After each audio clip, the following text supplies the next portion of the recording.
అందరికీ నమస్కారం. ఈ మధ్య నిజామాబాద్‌లో మేము సంక్రాంతికి వస్తున్నాం ఈవెంట్ చేయడం జరిగింది. అది నిజామాబాద్ పట్టణంలో ఫస్ట్ టైం. ఇంతకుముందు ఎప్పుడు మన దగ్గర సినిమా ఈవెంట్స్ పెద్దగా జరగవు. అప్పుడు ఒకసారి ఫిదా సక్సెస్ మీట్ ఒకటిసారి పెట్టాము. మళ్ళీ సంక్రాంతికి వస్తున్నాం చేసాం. అంటే ఆ నిజామాబాద్‌తో నాకున్న అనుబంధం అలాంటిది. నిజామాబాద్ జిల్లా వాసిగా అక్కడ ఈ సినిమా ఈవెంట్ చేయాలని చేయడం జరిగింది.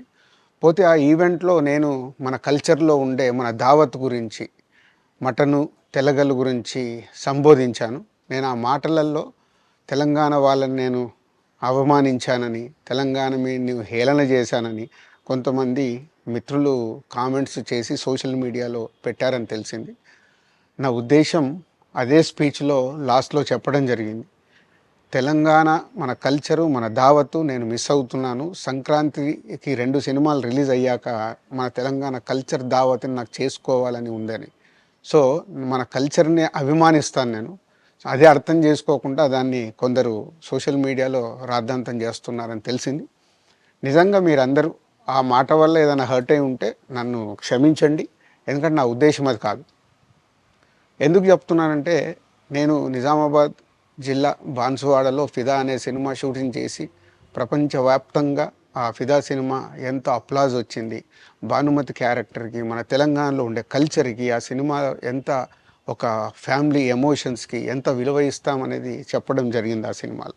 అది ప్రపంచవ్యాప్తంగా ఫిదా సినిమా ఎంత పెద్ద హిట్ అయిందో మీ అందరికీ తెలుసు. అలాగే బలగం అనే సినిమా తీసినప్పుడు తెలంగాణ సమాజం మొత్తం మమ్మల్ని అభినందించింది.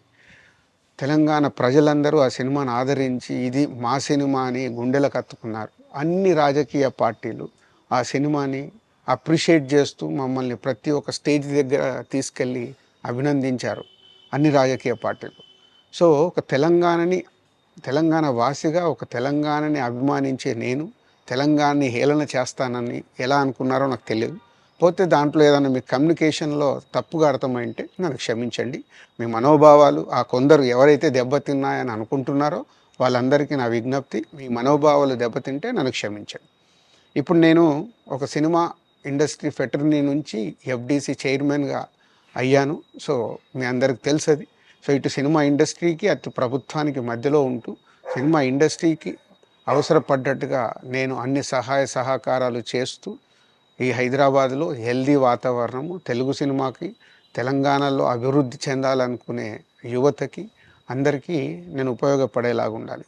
అలాగే పవన్ కళ్యాణ్ గారు కూడా చెప్పారు, యూత్ చాలా ఉన్నారు, వాళ్ళందరికీ కూడా సినిమా ఇండస్ట్రీలో ఇష్టం ఉన్న వాళ్ళని అప్గ్రేడ్ చేసి చేయాలని. ఆ ప్రభుత్వంతో కూడా అక్కడ సినిమాలో కావాల్సిన అందరినీ డెవలప్ చేస్తూ వాళ్ళందరూ మళ్ళీ తెలుగు సినిమాకే, తెలంగాణలో నేర్చుకున్న, ఆంధ్రాలో నేర్చుకున్న వాళ్ళందరూ తెలుగు సినిమాకే ఉపయోగపడతారు. సో, అందరికీ తెలంగాణలో ఉండే అన్ని రాజకీయ పార్టీలకి నా విజ్ఞప్తి, నన్ను రాజకీయాల్లోకి లాగకండి. అలాగే ఎఫ్‌డీసీ అనేది కూడా సినిమాకి ఉపయోగపడేలాంటి అభివృద్ధి పనుల గురించి అవే చేస్తాను తప్పితే అది రాజకీయాలకు సంబంధించింది కాదు. ఎఫ్‌డీసీ కానీ, నేను కానీ సినిమాలకే ఉపయోగపడతాము. ఇది అన్ని రాజకీయ పార్టీలు అర్థం చేసుకొని ఫర్దర్‌గా నన్ను ఇలాంటి అవసరం లేని వీటిలోకి లాగకూడదు అని మీ అందరికీ, అన్ని రాజకీయ పార్టీలకు నా విజ్ఞప్తి.